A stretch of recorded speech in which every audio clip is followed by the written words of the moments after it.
For you to get what you want in life, it often involves somebody else. My name is Max Sinclair. For those of you that don't know me, I had a career for around 6 years or so in sales full-time before starting an eco tour operator for a few years, and now I run my paid ads agency. And in all of my startup life especially, I had to lean on my ability to sell. With my first business, Eco Companion, it was trying to sell in tour operators, trying to sell in travelers, and the big one was gaining investments of 180k into that business. I had to sell those investors into the dream of the business that we had ahead of us when we essentially had nothing. I then went on to my career within this paid ads agency. So I now run Snowball Creations, and every day of my life, my job is to sell the value that we create for our clients when running ads for them, so that they choose to give us a chance and we can then execute the great work that we do. Our average conversion rate is around 60%. This is really as good as it gets, because the ultimate truth of it is that we obviously choose not to work with lots of people. And you can't sit with us. Because either they don't have the budget for us, or it just isn't a good fit for one reason or another. You can't sit with us! So essentially, I'm going to put all of this together. Sales is what I do. It's what I love. It's the thing that naturally I've been good at. I kind of joke that I got good at it because of my childhood education in sales. That was convincing my mum for more Pokemon cards, Pogs, if anybody from the 90s remembers that, or jam donuts, because yes, I was a fat boy growing up. Sales is a crucial skill to build, and so you need to figure this out for yourself. And all sales is trying to convince somebody to give you what you're after. Give me some! Or do what you're asking them to do, or in some way get what you want. More specifically for this video though, I want to focus in on a very particular part of that, which is getting a response from somebody. Generally that's kind of text-based. This is an engagement that I like to talk about because it is a moment that we all experience over and over again in our day-to-day life, whether that is text messages, WhatsApps, emails, Tinder messages, whatever that is. We have so many moments of this, and so it's an opportunity for us to be practicing in large quantities. And this is one of the things that I think is so vital to improving this ability is practice. So this is a great moment to be considering when trying to develop this skill. It's also especially vital now because of this new reality of ghosting. Ghosting is when someone just stops responding to you. I think we've all, anyone at least who's been on these apps of Tinder or Hinge or these dating apps, we have been ghosted, even if it's in that very first stage when you match with somebody and they just choose not to respond to you, or maybe 5 messages in they decided your joke was shit and so you've been left in the loop. So this is ghosting, but this is not just in dating profiles. Not anymore! No! This is a truth of business.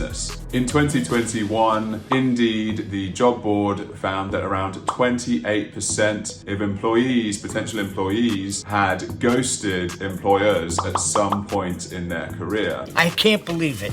That is not right, Frankie. This is up from, I believe it was 18% in 2019. So this is a huge jump. People just choosing to ghost their employers out of nowhere. So it is not just a problem of the dating world anymore or your friends within the WhatsApp groups. This is for your business life too. It matters. So I'm going to focus on how do you get a response, whether that is Tinder, WhatsApp group messages, emails, anything you're trying to do here. How do you get a response out to people? This is what we're going to talk about. So I am going to dig into some tips and recommendations from my experience in a career in sales, gaining investment, all forms of sales that I've been involved in, and ultimately the thing I'm best at. So let's dig into it. Plus, I'm going to drop 2 nuclear options at the very end, which I think you might enjoy. So if all of this stuff doesn't work, what are my 2 NUKE answers to trying to get a response out of somebody? Number 1 is take emotion out of it. So as I say, I had my first experience in business was a sales career. I did part-time sales jobs in telesales, and then I went to work at a company called Voucher and then Travelzoo. And Voucher especially taught me this lesson of take emotions out of it, because I was doing between 200 to 300 calls a day. I was aggressive.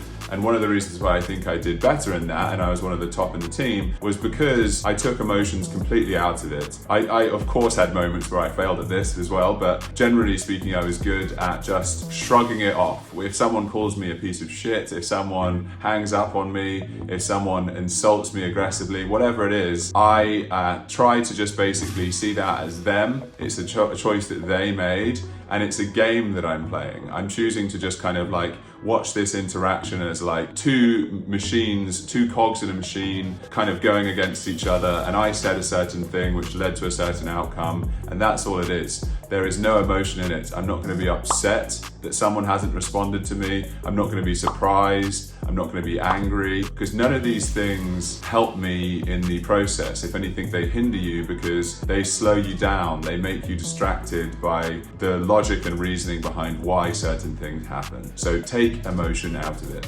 Number 2, make sure you know who is responsible and timelines. This is obviously not clear in every scenario going to be useful, but in more than you think. So obviously, if we've had a Zoom meeting with somebody, or you're sending an email after that meeting, you want to make clear that you know who is actually in charge of responding. You want to make it very obvious at the end of the email or the start of the email somewhere that says, I'm now looking forward to a response from you on these particular things, and you give a timeline or you ask for the timeline. So you might say in a sales position, you know, here's the proposal. I really look forward to hearing back from you on this. Is there a particular time that you're expecting to make this decision? Or, you know, in the more social versions of this, whether it's WhatsApp or a dating profile, you ask a clear question. Asking that clear question clearly shows that you are expecting a response from that other person.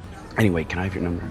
If you don't ask a question and you kind of just close the thing off without a question, well then that doesn't tell that other person that they're necessarily expected to give a response, and so you might not get one. So make sure that question is clear and stated. And you know, you can still ask, you know, what is the timeline, but in less of a businessy sense within a WhatsApp group chat or something. It's like putting time around this makes it clear when it will end or when it will finish. Number 3 is keep it short. This is good in every sense. In emails that you send to clients, in dating app messages, in WhatsApp group messages. People are busy, their attention span is like a fucking half a second nowadays, thanks to Instagram and the rest slowly warping our brains. So you need to make the message as short as possible. A really great exercise that one of my sales managers taught me was every single time you send any email or even WhatsApp message, pause for half a second and think, is there anything I could take out of this email and shorten it, but still have the same information? It's the same impact, the same goal achieved from that email, but you've removed anything. Because if you can, this will get you more responses, and it's a really big part of it. People hate seeing big text. Even if they want to respond to you, they might see that big text and think, okay, I'll deal with that later today,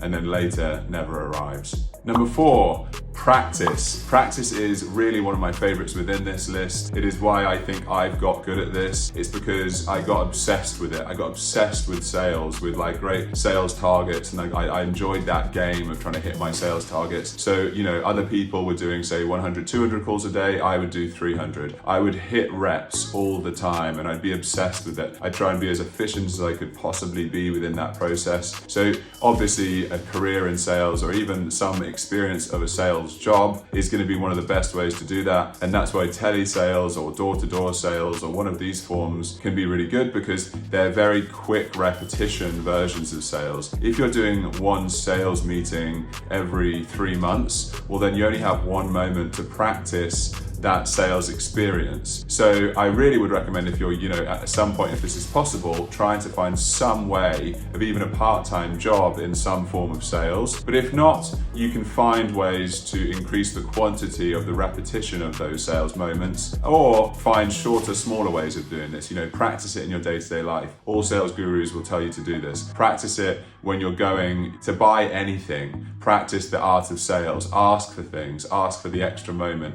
and see and play with that about how you can actually get what you want from that moment. And you will find ways to practice this in day-to-day life. think of it as a game, which I'm hinting at later on in this list. Number 5, assume that they are not organized. This is really important. People are mostly not organized. It's just a truth of reality. At the very least, from my perspective, they are. You have to assume that they will forget to respond to you. You have to assume that they are busy, that they will get distracted, that they might archive your email for you. I think a great quote someone says to this, I don't know where it came from. If someone hasn't responded to your email, 98% of the time, they just forgot or lost it, and 2% of the time, they hate your guts. So most of the time it's because of life getting in the way. So don't take that personally. Just assume that they're not organized, assume that it's kind of fallen through the gaps, and so follow up. And if you really need to follow up consistently and regularly, and be more organized by them than them on that, so that it stays on your to-do list, that's the thing that needs to happen. Like you're trying to organize a group event with your friends, well, keep it on your to-do list. Don't just assume that because you sent them a message asking for times for when it's gonna work, that it's now on them. Keep it on your pile, keep it in your list, and keep your lists organized. Good to-do lists will help you stay above their disorganization.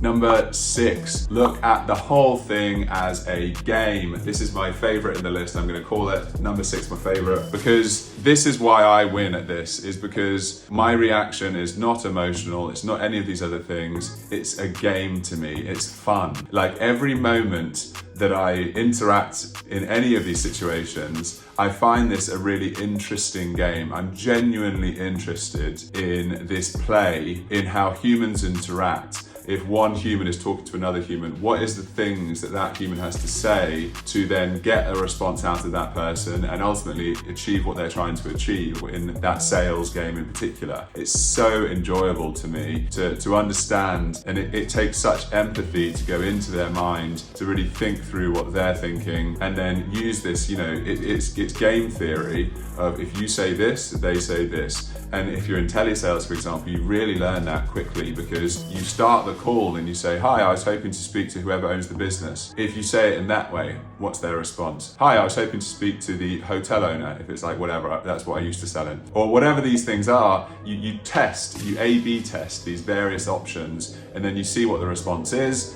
and then you iterate on that. You drop the bad ones, you keep the good ones. And then you've got this perfect intro that just crushes it every time. And then you narrow that down over time as the conversations go through, and you become master at this game. So think of it as a game, and this will transform everything. All these other things I've talked about will kind of fall into place if you just think of this as a game. So there we have it. Here's a quick summary. We have 1, take emotions out of it. 2, make clear who's responsible. 3, keep it short.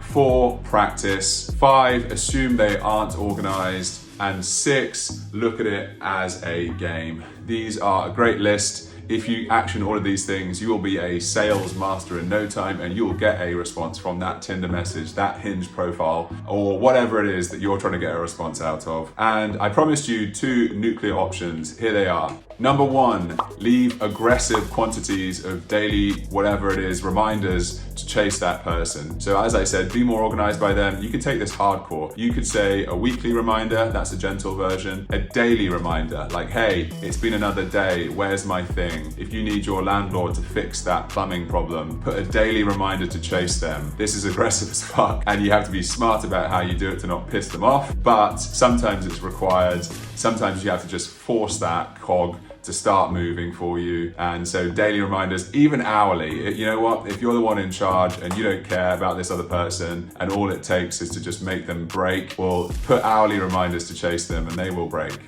or block you, one or the other.